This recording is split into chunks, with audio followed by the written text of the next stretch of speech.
I was chosen before I was even born, set apart by God to be a deliverer for my people in Israel. From my youth I was given great strength, a power unlike any other, but my heart often led me astray.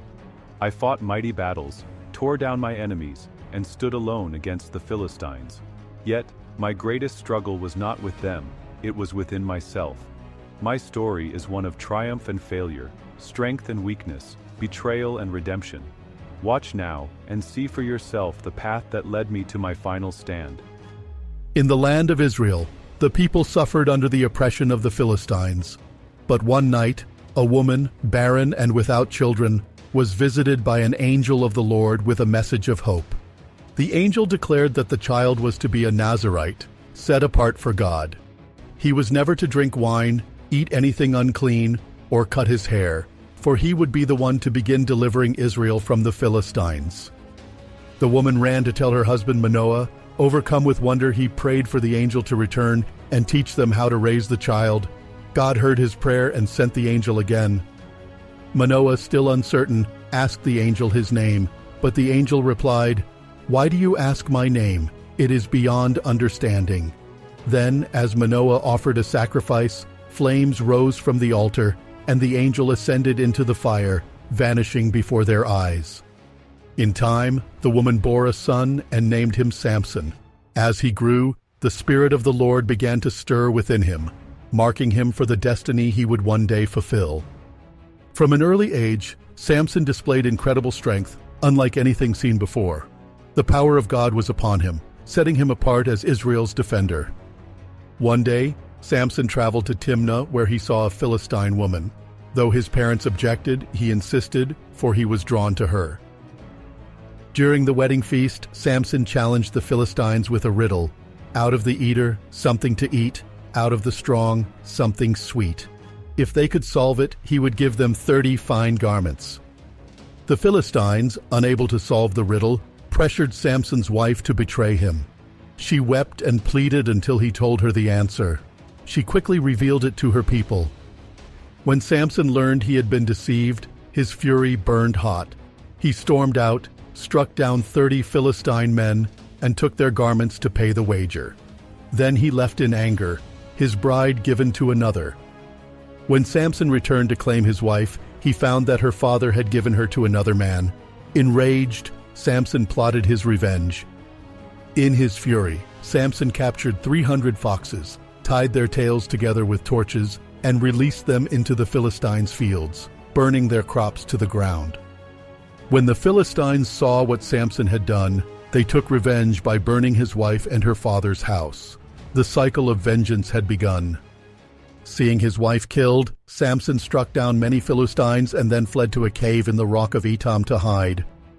Fearing Philistine retaliation, the Israelites themselves bound Samson and handed him over to the Philistines at Lehi. But Samson had other plans. As the Philistines approached, the Spirit of the Lord came upon Samson. He broke free, grabbed the jawbone of a donkey, and struck down 1,000 men. Exhausted from battle, Samson cried out to God, and the Lord provided water from the ground to refresh him. Samson traveled to Gaza, where Philistines planned to ambush him. At midnight, he tore the city gates from their foundations and carried them to the top of a hill. Samson fell in love with a woman named Delilah, not knowing she had been bribed by the Philistines to discover the secret of his strength. Delilah pleaded with Samson to tell her the source of his strength. He tricked her, saying he would be weakened if bound with fresh bowstrings. She tested him, but he easily broke free. Again, Delilah asked, and again Samson deceived her, saying he would be powerless if bound with new ropes. But when she tried, he snapped them like thread. After much pleading, Samson finally revealed his secret. His strength was in his uncut hair. That night, as he slept, and the power of God left him. With his strength gone, Samson awoke to find himself powerless against the Philistines. They seized him, gouged out his eyes, and led him away in chains to Gaza.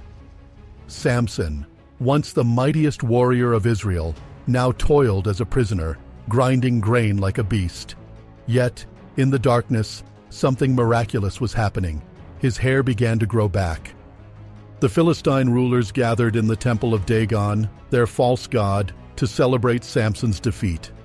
They praised their idol, believing he had delivered their greatest enemy into their hands. The Philistines, in their arrogance, called for Samson to be brought out to entertain them. Blind and weak, he was led into the great temple, unaware that this would be his final stand. As the crowd jeered, Samson whispered a final prayer to God. "Lord, remember me. Strengthen me just once more, so that I may take vengeance on the Philistines for my eyes." With newfound strength, Samson pushed with all his might against the temple pillars. The massive stone structure began to shake and crumble, burying the Philistine rulers and all inside. In his final act, Samson took more Philistines with him in death than he had in his entire life. Israel's judge had fallen, but his legacy of strength and faith would live on. Samson's story is one of strength, redemption, and the power of God to use even the flawed for his greater purpose. His life reminds us that God's plan is greater than our failures, and his strength is made perfect in our weakness. Well, that was quite a journey, wasn't it? My life was filled with incredible victories, but also some painful mistakes. God gave me great strength, and I used it to defeat the Philistines and protect my people. But I also made poor choices, trusting the wrong people and letting my own desires lead me away from God's plan. In the end, when I turned back to Him, He gave me strength one last time to fulfill my purpose. Strength isn't just about muscles, it's about trusting God and following His ways. When we rely on Him, even when we feel weak, He can still use us for something great. Thanks for watching my story.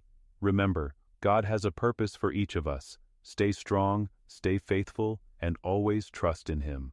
Want to read more? You'll find my story in Judges 13-16 in the Bible. See you next time.